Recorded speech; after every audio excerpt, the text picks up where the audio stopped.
Tapos yung pala maging lab scam na pagdating sa ibang bansa. Wala bang monitoring ginagawa ang any agency of the government na bantayan yung mga nag-offer ng job online sa abroad, and then i-check yun, and then pag nakita na fake yun or scam yun, tawagan yung NBI, AYACA. Kausap namin ang Facebook at TikTok, at yung dalawang grupo po na yon, for the first time, nag-authorize ng isang pamahalaan na tumulong sa aspeto na yan. Meron na tayong 73,714 takedowns.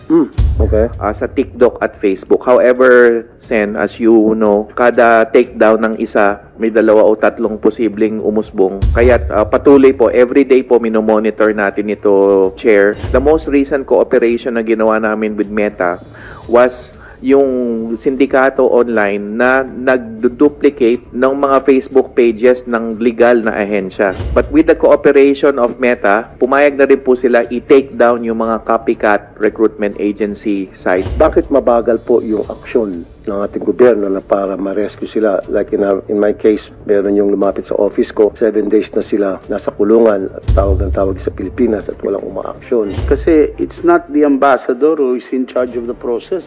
It's the local authorities. Sila yung nag-decide kung bibilisan nila yung processing or hindi.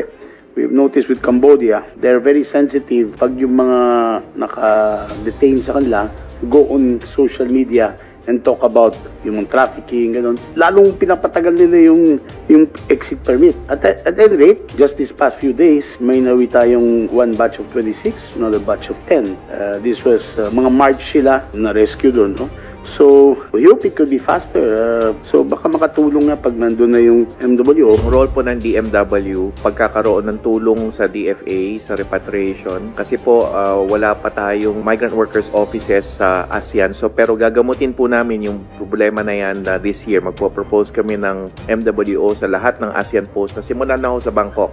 Sen, yung dati ninyong minungkahi, magtayo kami sa Bangkok, meron na po tayo sa Bangkok. Very good. And yun pong tulong pa sa post-arrival. So lahat po nung nabibiktima, tinutulungan natin, binigyan natin ng Action Fund Assistance, yun pong pondo na itinalaga ninyo, na aprobado rin ng ating Pangulo. How many people do you have na nagpo-monitor sa online? Meron po tayong Migrant Workers Protection Bureau, headed by a director and assistant director po. At meron po kaming mga halos 10 tao po. No? Pero yung nagmo-monitor po, 24/7 po yun, nagmo-monitor yun sa tinatawag po nating online surveillance. Yun po yung dahilan kaya tayo nakipag-partnership with Meta at sa Facebook and TikTok, yun po yung ating nire-request to take down yung mga legal posts. Tingin niyo po, tama na ba yung 10?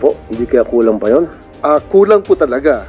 Kailangan po natin ng Siguro po, dagdagan natin. Lalo kung sinasabi niyo 24/7, sabi niyo, pag meron kayo na takedown, may bukas ulit. At least kung marami, tuloy-tuloy yung pag-atake ng takedown. Yeah. Kasi I think 10 is not enough. Siguro 20, 30 ay na bala magtansya.